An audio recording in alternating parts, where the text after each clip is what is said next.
Hello friends, कैसे हैं आप सब लोग। अब चलते हैं अपने नेक्स्ट एक्सरसाइज की तरफ। हम क्लॉजेस पढ़ रहे थे और क्लॉजेस में कुछ उसकी एक्सरसाइज कंप्लीट कर रहे थे। ठीक है, आज जो हम कर रहे हैं वो कंडीशनल टाइप 1 पर बेस्ड है सारी एक्सरसाइज। तो देखिए कैसे करते हैं। इसमें ये पूछा गया है कि complete the following conditional type 1 sentence with the correct form of verb given in the bracket. देखिए इसमें क्या है, आपको वर्ब की फॉर्म्स दे रखी है ब्रैकेट्स में, फिल इन द ब्लैंक्स है, और फिल इन द ब्लैंक्स में अंदर क्या आएगा वो उस वर्ब के हिसाब से आएगा। देखिए if I work hard I dash more. सबसे पहले तो ये जान लीजिए कंडीशन टाइप 1 भरना है हमें। कंडीशन टाइप में कहता है कि कोई भी कंडीशन पूरी हो रही हो, है ना, तो उसका जो होता है, जो उसका रिजल्ट जो होता है, कंडीशन जो होती है वो फ्यूचर में होती है। किसमें होती है? Future tense. मतलब कि यहाँ पर जितने भी फिल इन द ब्लैंक्स हैं वो फ्यूचर टेंस में भरे जाएंगे हमें। ठीक है, जैसे कि इफ आई वर्क हार्ड, अगर मैं कठिन या मेहनत करूं, कठिन वर्क करूं या मेहनत करूं, अगर मैं मेहनत करूं तो मैं मोर मतलब ज्यादा, अर्न माने कमाना, है ना, तो मैं ज्यादा कमा लूंगा। अगर कठिन मेहनत करूंगा, अगर मैं ज्यादा मेहनत करूंगा तो ज्यादा कमा लूंगा। मोर मतलब ज्यादा होता है ना। अगर मैं ज्यादा मेहनत करूंगा तो कोई कंडीशन कह रही है तो वो फ्यूचर में ही तो उसका वो हो रहा है, कर लूंगा, है ना। इफ आई वर्क हार्ड, अगर मैं हार्ड वर्क करूंगा तो मैं ज्यादा अर्न करूंगा, मतलब अर्न करने का मतलब पैसे कमाऊंगा, है ना। अर्न करने का मतलब है पैसे कमाऊंगा। इसमें देखिए क्या आएगा, if I work hard I will earn more. I will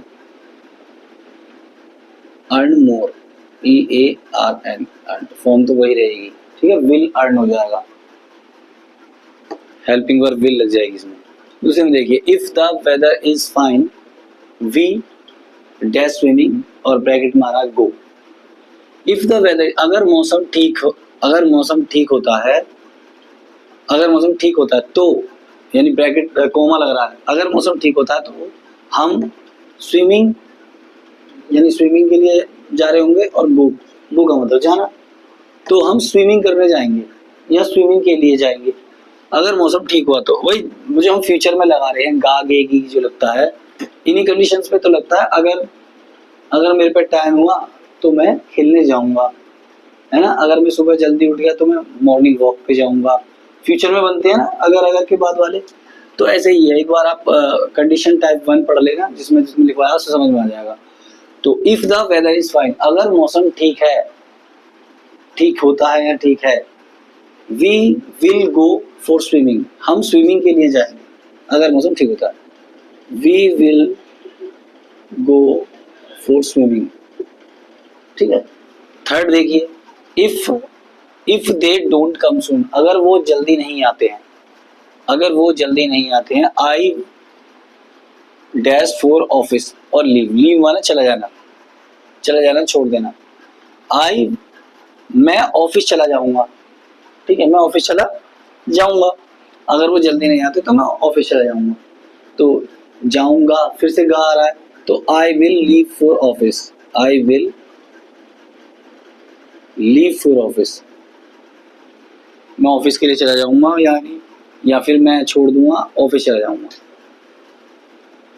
if he receives my letter, अगर वह मेरे लेटर, अगर उसे मेरे लेटर मिलते हैं, है ना, अगर उसे मेरे लेटर मिलते हैं, अगर वो मेरे लेटर रिसीव करता है तो क्या करेगा, ही dash the document send, send मतलब भेजना, डॉक्यूमेंट्स मतलब कागज जो होते हैं, पत्र जो होते हैं, वह डॉक्यूमेंट भेज देगा, फिर से देगा। अगर उसे मेरा लेटर मिलता है तो वो मुझे लेटर, वो मुझे वो डॉक्यूमेंट भेज देगा। He will send the documents, he will send, वो डॉक्यूमेंट भेज देगा। If I get A loan, अगर मुझे लोन मिलता है, if I get A loan, अगर मुझे लोन मिलता है, I dash the car I wanted, यानी बाय, बाय माने खरीदना, कार वांटेड मतलब जो मैंने चाहा। तो अगर मुझे लोन मिलता है तो मैं कार खरीदूंगा जैसा मैं चाहता हूँ, जिसे जो मैं चाहता हूँ। है ना, मैं कार खरीद लूंगा, मेन ये है कि मैं कार खरीदूं, अगर लोन मिलेगा तो मैं कार खरीद लूंगा, तो I will by the car I wanted, I will by the car I wanted. ज्यादातर सब में विल लग रहा है और वर्ब जो पीछे दे रखी है वो लग रहा है, ज्यादा कुछ चेंज नहीं हुआ। ठीक है, देखिए, if you talk once more I dash you out of my class. If you talk once more, अगर तुमने फिर से बात की, या अगर तुमने एक बार और बात की, है ना, अगर तुमने फिर से बात की, I will send you out of my class, मैं तुम्हें अपनी क्लास से बाहर भेज दूंगी या भेज दूंगा। I will send you, I will send you out of my class, मैं तुम्हें अपनी क्लास से बाहर भेज दूंगा अगर तुमने फिर से बात की। If you scatter the toys, if you scatter the toys, अगर आ रहा है तो समझ है ना, इफ आ रहा है तो, अगर तुमने खिलौने बिखेरे हैं, फैला दिए हैं, बिखेर दिए हैं, you them up yourself, pick, you will pick them yourself, तुम उन्हें खुद उठाओगे, अगर तुमने खिलौने बिखेर दिए तो तुम ही उठाओगे उन्हें, कहते हैं ना, अगर तूने बिखेरे तो तू ही उठाएगा, तो you will pick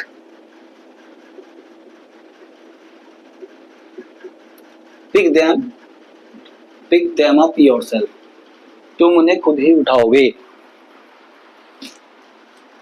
if I finish this sweater soon, अगर मैं इस स्वेटर को जल्दी खत्म कर लेती हूँ या बुन लेती हूँ जल्दी, if I finish this sweater, अगर मैं इस स्वेटर को जल्दी खत्म कर देती हूँ, I one for you knit,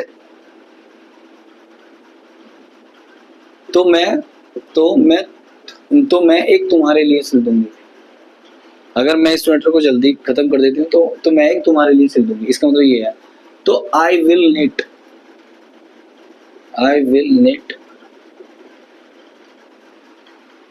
one for you, कुछ भी चेंज नहीं है, खाली हमने सिर्फ विल लगाए हैं।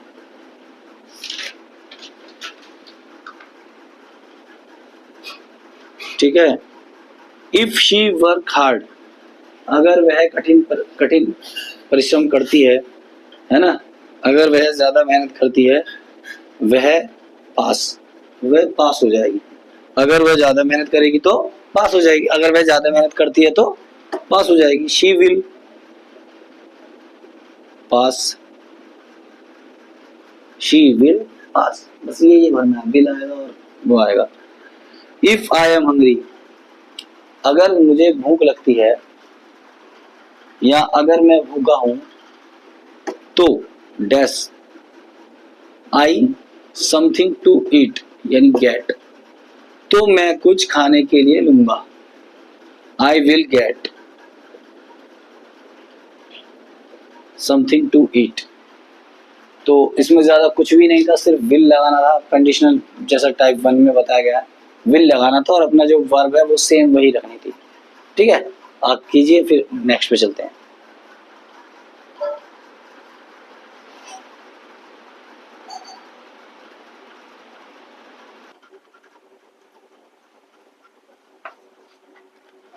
अब हमारी नेक्स्ट प्रैक्टिस एक्सरसाइज है, वो है कंडीशनल टाइप 3 पर बेस्ड। कंडीशनल टाइप 3 पर बेस्ड जो है, कंडीशनल टाइप 3 पे एक बार दोबारा रिपीट कर लेते हैं हम। कंडीशनल टाइप 3 जो थे उनकी जो सिचुएशन होती है वो पास्ट में होती है, यानी पीछे हो चुकी वाली होती है ना, जो हो चुका होता है। ठीक है, अब जब हो चुका होता है तो आगे की जब हम बात करेंगे तो इमेजिनेशन में ही बात करेंगे, अगर ये हुआ होता तो वैसा हो जाता, है ना, अगर तुम पहले आ जाते तो हम वहां चलते, है ना, तो आगे की बात जो होती है वो इमेजिनेशन में होती है, पास्ट में इसका सिचुएशन होती है। ठीक है, अब इसमें क्या लगता है, इसमें वुड हैव का यूज होता है, इफ के बाद पास्ट टेंस आता है, वुड हैव लगता है, फिर पास्ट पार्टिकल्स आता है मेन क्लॉज के लिए। ठीक है, देखो जैसे कि अब ये टिक मार्क लगवाना है, सिर्फ हमें कुछ लिखना नहीं है, हमें ठीक वाला देखकर राइट कर देना है।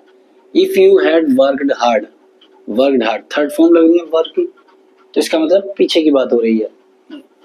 अगर तुम हार्ड वर्क करते, इमेजिनेशन वाली चीजें हो रही है, ऐसा सोचा जा रहा है, अगर तुम हार्ड वर्क करते, you would have cleared the exam, you would have clear the exam और विल क्लियर द एग्जाम। अगर तुम हार्ड वर्क करते तो तुम एग्जाम क्लियर कर देते, है ना, तो तुम एग्जाम क्लियर कर देते। यू वुड हैव क्लियर या विल क्लियर, विल क्लियर का हो जाएगा, विल क्लियर का तो हो जाएगा, यहाँ जाएगा यू वुड हैव क्लियर कर देते। इमेजिनेशन तो हो रही है, अगर हार्ड वर्क करते तो एग्जाम क्लियर कर देते, तो ये आएगा you would have clear the exam. वो फ्यूचर में हो जाएगा, कर दोगे। अगर आ रहा है तो खाली इमेजिनेशन है, इमेजिनेशन का आंसर भी तो थोड़ा इमेजिनेशन वाला भी था, होना चाहिए ना। If he had got the means he would stop या वुडंट हैव स्टॉप टू पेटी थेफ्ट। अगर उसे पता होता तो वह he would stoop to petty theft। wouldn't आएगा या would stoop आएगा। देखो दो चीजें आ रही हैं इसमें, stoop है, कुछ भी चाहे मीनिंग है, चाहे आपको मीनिंग निकालना नहीं आ रहा हो, ठीक है, आप वर्ब की फॉर्म्स देख लो। he would stoop first form लग रही है, wouldn't have stooped third form लग रही है। इन सभी में फर्स्ट फॉर्म नहीं आएगी, थर्ड फॉर्म ही आएगी ज्यादातर, है ना। तो if he had got the means he wouldn't have stooped वाले में लगा सकते हैं आप। इस तरह का अगर कोई आए तो आपका ऐसा थर्ड फॉर्म वालों में लगा जाए, क्योंकि इन सब में ही थर्ड फॉर्म लगेगी, ठीक है ना। इफ आई हैड नोन या knew that you were coming I would have wait another day, ठीक है। इफ आई हैड नोन या न्यू, नो फॉर्म्स होती है फर्स्ट फॉर्म, न्यू होती है अदर फॉर्म, यानी पास्ट में लगने वाली। न्यू, नो, न्यू और नोन ऐसे होता है ना। इफ आई हैड नोन आएगा, थर्ड फॉर्म लगी जाएगी, ये सेकंड फॉर्म है, ठीक है। इफ आई हैड नोन, तो आप खाली वर्ब से ही पहचान करके आराम से लिख सकते हो। पूरा सेंटेंस का मीनिंग पता हो या ना हो, वर्ब की पहचान कर लो, उससे पता चल जाएगा, क्योंकि ये पास्ट की इमेजिनेशन चल रही है ना, पास्ट में हो चुका है। अगर इमेजिनेशन भी नहीं है तो हो चुका है, समझ लो। हाँ, he wouldn't have missed या miss the train if he had taken the earlier bus। अगर वो सुबह की जल्दी बस पकड़ लेता तो ट्रेन मिस नहीं करता, he wouldn't have missed the train, वह ट्रेन मिस नहीं करता आ गया ना, यानी पीछे पास्ट की बात हो रही है, नहीं करता। he wouldn't have missed या missed wouldn't have, क्योंकि ये wouldn't have missed आ रहा है, ठीक है। I would have तो देखो सब में ही आ रहा ज्यादातर, है ना। I would have से इसका वो पता चल जाएगा आपको कि ये कंडीशनल टाइप 3 कौन सा है, would have आता है इनमें। I would have cooked your favorite meal, देखो would have के साथ cooked आ रहा है, थर्ड फॉर्म आ रही है। Your favorite meal if I knew या had known you were coming, मैं तुम्हारी फेवरेट खाना बनाता अगर मुझे पता होता कि तुम आ रहे थे, है ना। इफ आई हैड नोन आएगा, अगर तुम लेट नहीं होते। वर का मतलब तो था थे थी वाले में लगता है, बाज का वर हो जाए, है ना। अगर तुम लेट नहीं थे, इसमें आ रहा है हैडंट बीन, अगर तुम लेट नहीं होते the shop would have been open, है ना, दुकान खुल गई होती। इफ यू हैडंट बीन तो हैडंट बीन लगेगा। हैडंट के साथ वर कहाँ लगता है, इफ यू हैडंट वर नहीं, हैड बीन होता है ना, हैडंट बीन ये हो गया। आई वुड हैव बॉट या would buy, I would have bot या वुड बाय, क्या आएगा, वुड हैव बॉट आएगा। वुड के साथ बाय नहीं, वुड के साथ हैव भी आता है, तो वुड हैव बॉट।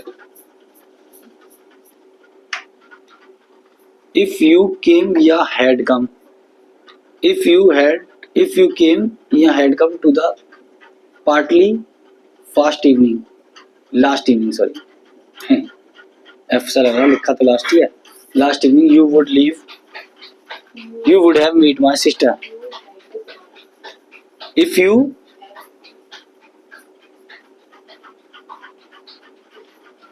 अगर तुम पिछली इवनिंग शाम की पार्टी में आते, केम का मतलब तो आए, केम का मतलब तो आ गया था, हैड कम, ठीक है, ये थे आपके, तो ये आपके थे कंडीशनल टाइप 3 के क्वेश्चन, ठीक है। इसी तरह से प्रैक्टिस होकर हर चीज के बारे में आपको जानकारी मिलेगी, जो पढ़ाया गया है वो चीज आपकी आएगी और आप इन्हें प्रैक्टिस कीजिए, ठीक है। बाकी आगे देखते हैं। और अब वक्त है हमारे प्लस पॉइंट का, आपके एक्स्ट्रा नॉलेज का। तो यहाँ पर वो 10 वर्ड्स है जो हम हर बार लिखवाते हैं, ज़्यादातर लिखवाते हैं, learn and use in daily life. अब जो वर्ड आ रहे हैं आपके 2 दिन से, उनमें फर्स्ट, सेकंड और थर्ड फॉर्म सेम चल रही हैं। एक ही वर्ड है जो फर्स्ट में भी काम आता है, सेकंड फॉर्म में भी और थर्ड फॉर्म में भी काम आता है। तो आप इन शब्दों को याद रखोगे, ना कि उन शब्दों की तरह इनका भी अपनी तरफ से ईडी लगा दोगे और लिख दोगे। इन शब्दों को याद रखना है कि इन शब्दों के हर फॉर्म सेम होती है, तीनों फॉर्म सेम बनती है। जैसे कि पहला है पीड़ा देना, यानी दुख देना, तो हर्ट एंड हर्ट। देना लेट और लेट। रखना पुट और पुट। पढ़ना first form read, second form भी रीड और थर्ड फॉर्म भी रीड। मुक्त करने के लिए रीड, सेकंड फॉर्म में भी रीड, थर्ड फॉर्म में भी रीड। बैठाना या अस्त होना, इसके लिए सेट, सेकंड फॉर्म भी सेट, थर्ड फॉर्म भी सेट। बहाना शेड, सेकंड फॉर्म भी शेड और थर्ड फॉर्म भी शेड। बंद करना शट, सेकंड फॉर्म में भी शट, थर्ड फॉर्म में भी शट। फैलाना स्प्रेड, सेकंड फॉर्म में भी स्प्रेड और थर्ड फॉर्म में भी स्प्रेड। यहाँ पर स्पेलिंग में चेंज हो गया, SPRED नहीं EAD।